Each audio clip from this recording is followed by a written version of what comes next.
Dan janganlah melarang orang yang berkata-kata dengan bahasa roh.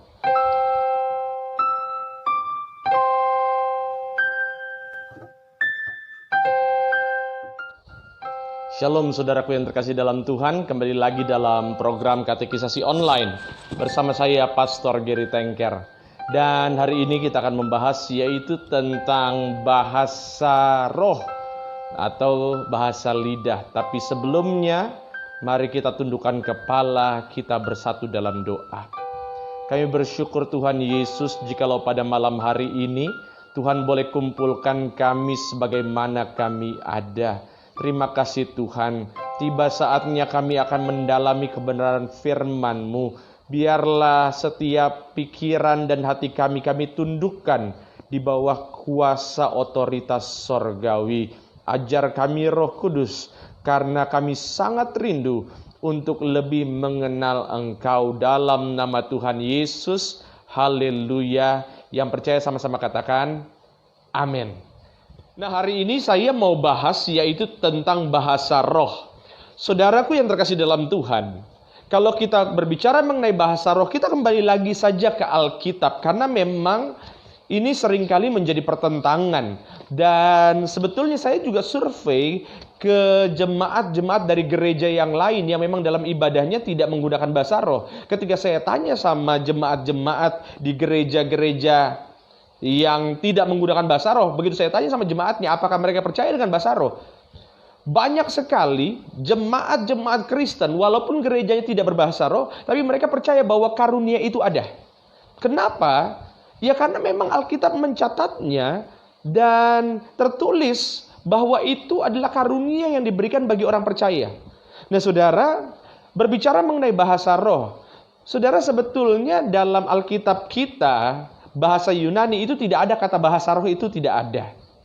Karena bahasa Yunaninya menggunakan kata glossolalia. Nah, glossolalia itu sebetulnya saudara, bahasa Yunani seringkali diterjemahkan ke Alkitab bahasa Indonesia dengan kata bahasa roh. Tapi sebetulnya secara harafiah, glossolalia itu tidak bisa diterjemahkan dengan bahasa roh. Karena glosso itu artinya adalah lidah.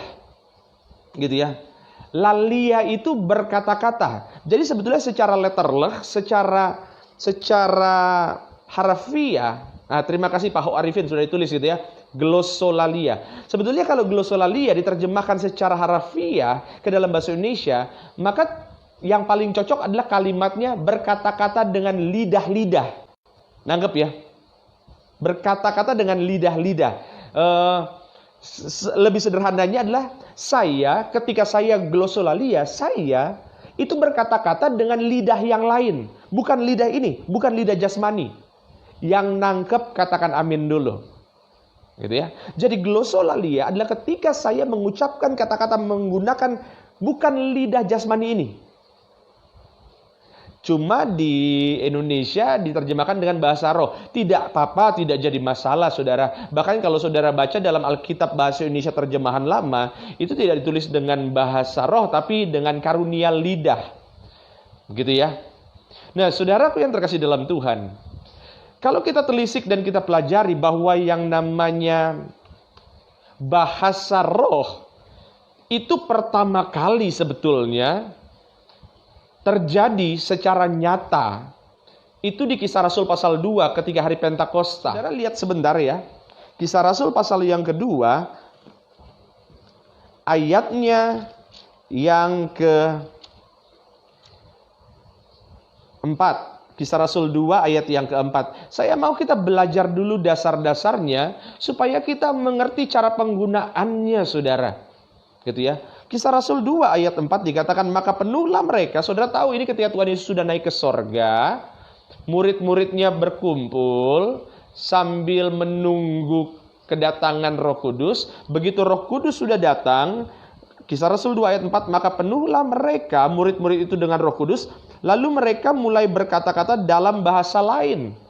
Nah ini pertama kali saudara, ya, pertama kali bahasa roh terjadi. Tapi sebetulnya janji bahwa bahasa roh itu akan ada, Tuhan Yesus sendiri loh yang kasih janji bahwa bahasa roh itu akan ada.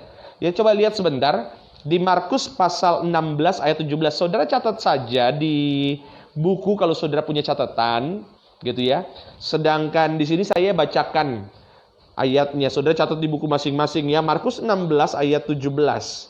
Dikatakan demikian. Markus 16 ayat yang ke-17. Dikatakan demikian. Ini kata Tuhan Yesus, mulai dari ayat 15 dulu. Markus 16 ayat 15. Lalu Yesus berkata kepada mereka, kepada murid-muridnya, pergilah ke seluruh dunia, beritakanlah Injil kepada segala makhluk. Siapa yang percaya dan dibaptis, lihat, percaya dan dibaptis akan diselamatkan. Tetapi siapa yang tidak percaya akan dihukum. Ayat 17, dimulai dengan kata tanda-tanda ini. Saudara perhatikan baik-baik, karena saya mau detailkan dulu nih. Saudara perhatikan Markus 16 ayat 17, tanda-tanda ini.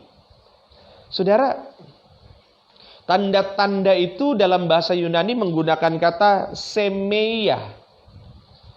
Semeia itu kalau diterjemahkan ke bahasa Indonesia, itu lebih condong kalimatnya bukan tanda-tanda, tapi gini, keajaiban-keajaiban ini.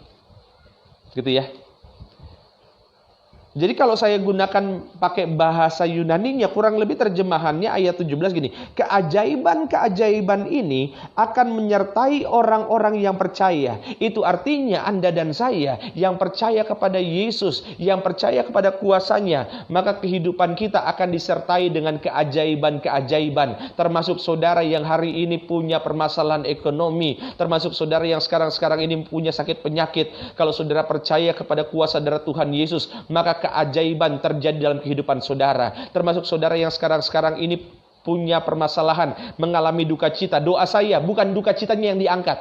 Doa saya Tuhan kirimkan sukacita berlimpah. Saking berlimpahnya sampai-sampai duka citanya tidak akan terasa lagi. Segala kemuliaan milik Tuhan Yesus. Tepuk tangan dulu yang meriah untuk Tuhan Yesus. Gitu ya. Keajaiban-keajaiban ini akan menyertai orang-orang yang percaya. Mereka akan mengusir setan-setan. Lihat, setannya banyak loh. Yang kita usir itu banyak. Demi namaku.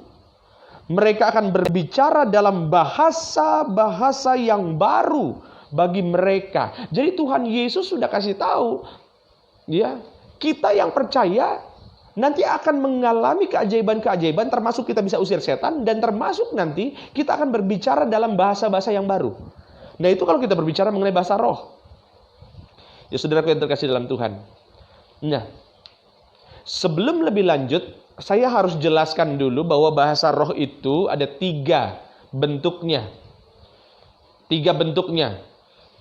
Karena ini seringkali menjadi bahan pertanyaan, saudara. Kalau saudara udah ngerti 3 ini, saudara bisa menjawab beberapa pertanyaan seputar bahasa roh. Yang pertama, bahasa roh itu bentuknya adalah ketika saya menerima karunia bahasa roh, bentuk yang pertama adalah saya berbicara dalam bahasa yang lain. Contoh, saya Gary, orang Indonesia, sukunya dari Minahasa. Tiba-tiba saya dipenuhi sama Roh Kudus, tiba-tiba saya bisa ngomong bahasa Korea. Padahal saya nggak pernah belajar bahasa Korea. Ya, ini saudara, ya satu-satunya bahasa Korea yang saya bisa tahu hanya saya tunjukkan ke istri saya, Sarangheo. Habis itu nggak tahu lagi yang lain.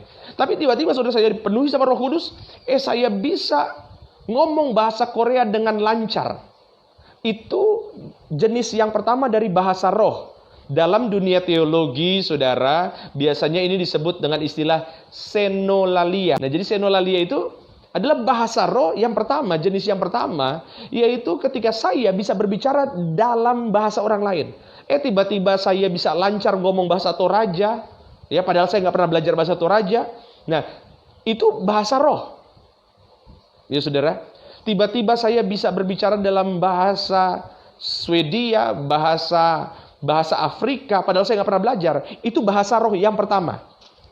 Saya berbahasa roh ketika saya berbicara dalam bahasa yang lain.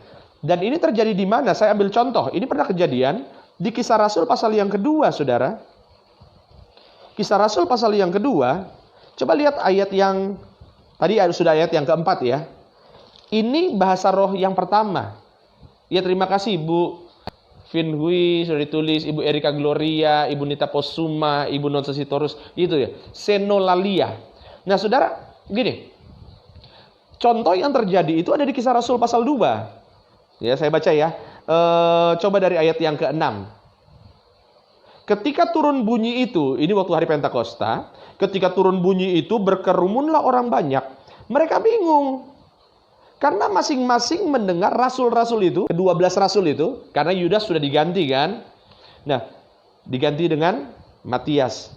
Ke-12 rasul itu berkata-kata dalam bahasa mereka sendiri. Lah, ini orang Israel, orang Yudea, orang Yahudi. Kenapa mereka bisa berbahasa dengan bahasa saya, gitu kan? Mereka semua tercengang-cengang dan heran lalu berkata, bukankah mereka semua yang berkata-kata itu orang Galilea? Bagaimana mungkin kita masing-masing mendengar mereka berkata-kata dalam bahasa kita sendiri, yaitu bahasa yang kita pakai di negeri asal kita. Jadi waktu itu ngumpul ada orang Partia, orang Media, orang Elam, orang Mesopotamia. Bahasa gampangnya dulu, di sekitar itu ada orang dari bahasa Irak gitu kan, bahasa Iran, kemudian ada bahasa Arab, ada bahasa Libya. Tiba-tiba ini rasul-rasul, orang-orang Galilea, mereka bisa ngomong dalam bahasa yang lain. Ini terjadi loh. Dan bukan hanya bahasa. Kalau saudara perhatikan ayat yang ke-8, bagaimana mungkin kita masing-masing mendengar mereka berkata-kata dalam bahasa. Kata bahasa itu menggunakan kata Yunani dialektia. Dialektia itu ya dialek. Bukan cuma bahasanya, sampai dialeknya juga benar. Contoh, saudara, kita ini orang Indonesia. Kalau kita ngomong bahasa Inggris, kadang-kadang dialek kita tetap aja dialek Indonesia Inggris, betul ya? Misalnya kita mau ngomong, kalau orang Inggris what's your name gitu kan, tapi kalau dialek Indonesia what's your name, benar kan? Tapi ini orang yang terima karunia itu, dia ngomong dengan bahasa yang lain dan dialeknya juga benar, benar-benar dialek sesuai dengan orang aslinya. Ini tipikal bahasa roh yang pertama. Dan saudara bisa menerima bahasa roh seperti ini. Saya ambil contoh. Di tahun 2004-2005, saudara, saya itu penginjilan ke Baduy Dalam. Baduy Dalam itu ada di Provinsi Banten. Saudara mungkin sudah tahu bahwa ini adalah salah satu suku tradisional yang ada di Indonesia, dan mereka tidak beragama. Ya, mereka punya agama, saya lupa agama mereka sendiri, yaitu suku Baduy. Dan ketika mereka ngobrol sama saya itu bahasa orang Baduy itu adalah bahasa Sunda, tapi Sunda kasar. Gitu ya. Nah, satu kali saudara, saya dulu ada orang yang ikut untuk menerjemahkan. Lah tiba-tiba di hari kedua orang ini harus pulang kembali ke Rangkas Bitung. Nah, lalu ada satu lagi teman saya yang bisa bahasa Sunda. Saya nggak bisa sama sekali. Sampai sekarang pun saya nggak bisa bahasa Sunda. Tiba-tiba ada satu orang, ya, salah satu petinggi suku di Baduy, ajak saya ngobrol. Dan saya sebetulnya nggak tahu, saudara. Tiba-tiba saya seperti dipenuhi oleh Roh Kudus. Saya tiba-tiba mengerti apa yang dia ucapkan dan saya bisa membalasnya dengan pelafalan yang benar. Itu bahasa roh yang pertama. Ketika saya bisa berbahasa orang lain dengan dialek dan logat, itu Pak Gustaf Simatupang, dengan logat yang benar. Itu bahasa roh yang pertama, saudara. Dan uniknya nggak tahu kenapa, seakan-akan bahasa roh yang pertama ini hampir nggak pernah dipakai gitu kan. Padahal ini salah satu bahasa roh. Saya nggak tahu saudara pernah nggak mengalami bahasa roh yang pertama ini. Itu tanda kita dipenuhi oleh Roh Kudus. Tapi ada bahasa roh yang kedua jenisnya yang saya sebut dengan gini. Bahasa, kalau tadi kan kita menggunakan bahasa orang lain. Bahasa yang ada memang ada di bumi ini. Tapi ada bahasa roh yang kedua, yaitu bahasa yang memang kita sendiri nggak ngerti. Orang lain pun nggak mengerti, saudara. Ini bahasa roh yang kedua. Yang mengerti hanya Tuhan dan penafsir bahasa roh. Saya ulang ya. Bahasa roh ini tidak kita mengerti. Kita hanya bisa mengerti kalau ada yang tafsirkan. Bahasa roh ini hanya dimengerti oleh Tuhan. Contoh, Saya buka di 1 Korintus 14. Ya, 1 Korintus 14 ya, ayat yang kedua. Perhatikan baik-baik. 1 Korintus 14 ayat yang kedua. Siapa yang berkata-kata dengan bahasa roh tidak berkata-kata kepada manusia tetapi kepada Allah. Sebab tidak seorang pun yang mengerti bahasanya. Oleh roh ia mengucapkan hal-hal yang rahasia. Jadi ada yang kedua. Ada yang kedua, saudara. Ya, saudara mungkin pernah dengar lah bahasa roh. Saya nggak mau contohin ya, saudara ya. Karena bagi saya ya tapi saudara pernah dengar lah. Kayak gitu guys, kurang lebih. Saudara mohon ya, saudara, saya tuh paling nggak suka kalau ada orang buat bahasa roh itu sebagai bahan candaan. Ada orang, wah dia bercanda-bercanda bahasa roh, ketemu sama orang, itu sama sekali tidak beretika bagi saya. Karena ini bahasa roh, bahasa kita kepada Tuhan loh. Jadi ya saya ya kalau saudara gitu ya pernah melakukan bercanda-bercanda itu ya nggak usah dilakukan lagi lah ya. Nah, jadi itu bahasa roh yang kedua, bahasa yang memang tidak dimengerti. Tapi bisa ditafsirkan oleh penafsir. Ya. Ada yang ketiga, saudara, namanya bahasa roh yang memang tidak bisa ditafsirkan juga. Saya nggak ngerti, orang lain nggak ngerti, hanya dimengerti oleh Tuhan. Beberapa teolog karismatik Pentakosta mengatakan bahwa bahasa roh ini seperti bahasa sandi kita sama Tuhan, bahasa rahasia kita sama Tuhan. Ketika kita berbicara, iblis pun nggak mengerti, hanya Tuhan yang mengerti. Saudara mungkin pernah pas lagi diam doa, masuk ke kamar doa, tiba-tiba saudara gundah gulana, nggak tahu kenapa gundah, nggak tahu kenapa hati ini merasa sesak, tiba-tiba masuk ke kamar, naikkan doa, mulut pun mau ngomong juga bingung mau ngomong apa, tiba-tiba mulut bergetar, keluar suara, setelah selesai keluar suara, hati perasaan lega. Saudara, itu bahasa roh. Ya saudara, itu bahasa roh. Ya. Kenapa? Coba lihat Roma 8 ayat 26, ini salah satu ayat favorit saya. Saya bacakan untuk setiap kita. Roma 8 ayat 26 dikatakan, demikian juga roh membantu kita dalam kelemahan kita. Sebab kita tidak tahu bagaimana sebenarnya harus berdoa. Tetapi roh sendiri berdoa untuk kita kepada Allah dengan keluhan-keluhan yang tidak terucapkan. Nah, ini bahasa roh, saudara. Ya, saudara, jadi ini bahasa roh. Jadi bahasa roh itu yang pertama adalah bahasa yang saya ketika dipenuhi oleh Roh Kudus, saya berbahasa lain yang ada di muka bumi. Entah itu bahasa Afrika, bahasa Spanyol, ya kan? Yang kedua adalah bahasa yang memang tidak ada di dunia ini. Bahasa yang saya nggak ngerti, orang lain nggak ngerti, iblis pun sudah pasti nggak ngerti. Tapi ini masih bisa diterjemahkan oleh orang yang punya karunia menafsirkan bahasa roh. Yang ketiga adalah bahasa roh yang memang tidak ada yang mengerti. Termasuk saya yang berdoa pun nggak mengerti. Yang tahu cuma Tuhan. Gitu kan? Coba buka sebentar 1 Korintus 14. Ya, sebagai pembanding saja. 1 Korintus 14 ayat 14. Kita lihat ya. Sebab jika aku berdoa dengan bahasa roh,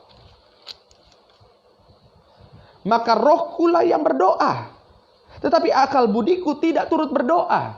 Kenapa? Karena lidah kita waktu itu sedang dikuasai oleh roh, sehingga kita mengungkapkan kata-kata keluhan-keluhan yang tidak bisa terucapkan. Dan roh membantu kita menyampaikan doa-doa kita, orang-orang kudusnya, sampai ke sorga. Dan bahasanya bahasa sandi itu hanya dimengerti oleh Tuhan.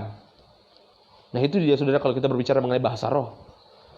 Saya sendiri, Bapak Ibu, saya pernah berbahasa roh, tapi saya tidak sering berbahasa roh. Ya, ketika saya berdoa pun, ya hampir tidak pernah saya berbahasa roh. Tapi saya percaya dengan bahasa roh. Dan saya tidak mau nggak mau buat itu jadi bahan bercandaan. Karena memang tidak etis, ya saudara. Nah, tapi ada beberapa hal yang harus kita pahami dulu tentang bahasa roh. Yang pertama, saudara, bahasa roh itu karunia. Ya, bahasa roh itu karunia. Yang namanya karunia ada yang dapat, ada yang tidak. Kenapa saya bilang ada yang dapat, ada yang tidak? Karena ya memang Alkitab yang berkata demikian. Makanya di 1 Korintus 12 ayat 10 dikatakan begini. 1 Korintus 12 ayat 10, kepada yang seorang roh memberikan kuasa untuk mengadakan mujizat, dan kepada yang lain, ia memberikan karunia untuk bernubuat, dan kepada yang lain lagi ia memberikan karunia untuk membeda-bedakan bermacam-macam roh. Kepada yang seorang ia memberikan karunia untuk berkata-kata dengan bahasa roh. Jadi artinya saudara, ada orang-orang yang memang dapat, ada yang tidak. Karena ini karunia, dan karunia itu saudara pemberian dari Tuhan. Ya saudara. Nah, berarti tidak semua orang Kristen bisa berbahasa roh. Nah saudara, saya percayanya begini. Ketika orang menerima Roh Kudus, ketika dia menerima baptisan Roh Kudus, maka salah satu tanda awalnya adalah dia berbahasa roh. Ya. Saya yakin penafsiran ini mungkin berbeda dengan banyak teologi yang lain, tapi saya sangat percaya ketika orang sudah dibaptis oleh Roh Kudus, tanda pertamanya adalah dia akan berbahasa roh. Baik itu cuma 5 detik, 10 detik, tapi tanda pertamanya adalah dia berbahasa roh. Ya, karena Alkitab yang mengatakan seperti itu. Ya, saudara. Saya ambil contoh Kisah Rasul 19 ayat yang ke-6. Kisah Rasul 19 ayat yang ke-6. Dan ketika Paulus menumpangkan tangan di atas mereka, saudara, ini Paulus lagi di Efesus ya. Turunlah Roh Kudus ke atas mereka, dan mulailah mereka berkata-kata dalam bahasa roh dan bernubuat. Saya percaya tanda awal ketika kita menerima baptisan Roh Kudus adalah kita berbahasa roh. Tapi saudara, jangan begini ya. Jangan bahasa roh. Oh, dia nggak pernah bahasa roh. Kan kita nggak tahu dia pernah bahasa roh atau enggak. Saudara bilang cuma nangis, bibir bergerak sedikit pun bisa jadi itu bahasa roh loh. Iya kan? Cuma kita ini mungkin sudah terpatok bahwa bahasa roh itu harus bahasa yang harus begitu. Enggak harus, saudara. Bahasa roh itu kan banyak bentuknya. Saudara bibir bergetar, tiba-tiba bibir bergetar terus ngomong itu bisa jadi itu bahasa roh. Ya saudara. Jadi saya percaya orang yang sudah menerima baptisan roh pasti akan berbahasa roh. Cuma kita tidak boleh menghakimi orang bahasa roh itu seperti apa. Itu yang tidak boleh. Nangkep ya saudara ya. Ya. Dan yang kedua, saya percaya saudara, begitu dia satu kali bahasa roh, tapi tidak seterus-terusnya dia akan terus-terusan berbahasa roh. Kenapa? Terus-terusan berbahasa roh itu karunia. Dan begini saudara, kita nggak boleh menggunakan bahasa roh sebagai standar iman seseorang. Tidak boleh kita berpikiran bahwa dia yang berbahasa roh, maka level imannya lebih tinggi daripada kita. Itu nggak ada itu saudara. Nggak ada ajaran dalam Alkitab begitu. Nangkep ya? Nggak ada saudara. Bahkan saya lihat dengan mata kepala sendiri, berulang kali bahkan, orang yang sudah pernah berbahasa roh, pernah juga jatuh dalam dosa. Bahkan ada orang yang pernah bahasa roh, pada akhirnya dia menghilang entah kemana. Nangkep gitu ya. Artinya jangan kita gunakan bahasa roh untuk menghakimi orang lain. Jangan sampai. Nah, Ibu Nita Posuma, bahasa roh itu kita harus belajar atau tiba-tiba dapat karunia. Saya percaya Bapak Ibu, bahwa bahasa roh itu tidak bisa dipelajari. Lah gimana kita bisa pelajari saudara?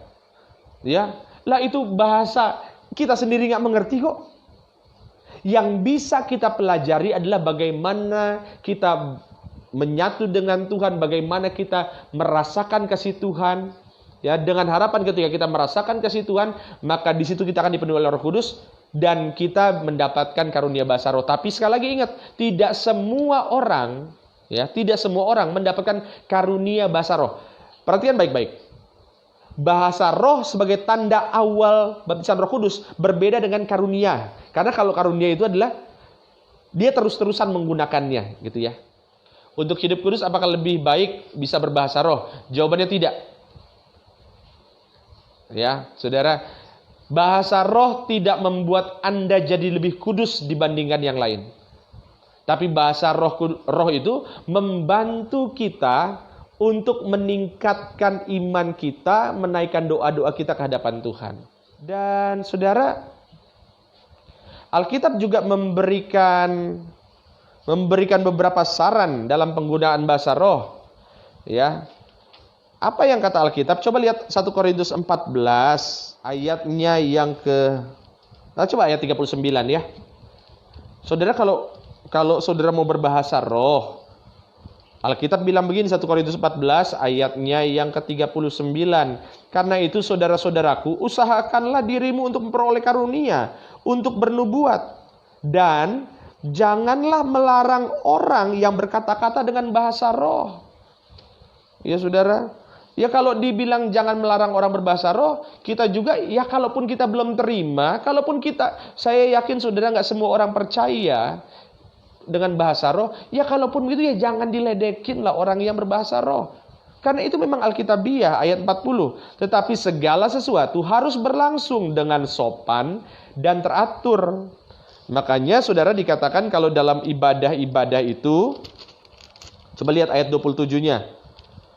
Jika ada orang yang berkata-kata dengan bahasa roh, biarlah 2 atau sebanyak-banyaknya 3 orang. Seorang demi seorang, dan harus ada seorang lain menafsirkan. Disarankan sama Alkitab, ya bahasa roh ini jangan dipakai di depan umum. Kalaupun dipakai di depan umum, ya 1 orang, 2 orang, atau 3 orang saja. Jangan semua serentak berbahasa roh. Kenapa? Karena begini, kalau sampai ada orang lain masuk, mereka bukan orang percaya, bukan orang Kristen, melihat orang yang berbahasa roh, mereka bingung, pada akhirnya jadi batu sandungan, jadi syakwa sangka. Gitu kan? Makanya kalau misalnya semua, lihat ya, kalau misalnya kita lagi ibadah semuanya berbahasa roh, Alkitab bilang sebaiknya ada yang menafsirkan supaya orang lain itu bisa memahami maksudnya. Itu saudara, jadi kesimpulannya, kita berbahasa roh itulah bahasa kita kepada Tuhan. Bahasa roh selain membangun iman kita kepada Tuhan, tapi ada juga bahasa roh senolalia yang digunakan untuk membangun orang-orang lain. Ya, bahasa roh yang ditafsirkan juga untuk membangun orang-orang lain. Tapi bahasa roh yang ketiga adalah ketika kita berucap dengan kata-kata keluhan yang tidak terucapkan, itu untuk membangun iman kita. 1 Korintus pasalnya yang ke-13 ayatnya yang ke-7 dulu. Ayat yang ke-8 saja.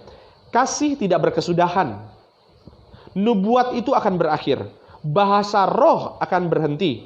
Pengetahuan akan lenyap. Jadi bahasa roh ini akan lenyap juga, saudara. Nanti kalau kita sudah di sorga mengalami pengangkatan, bahasa roh udah nggak ada. Nggak ada, saudara. Kenapa loh? Kok nggak ada? Loh, karena udah nggak ada rahasia kita bertatap berhadapan wajah dengan Tuhan kok. Gitu ya.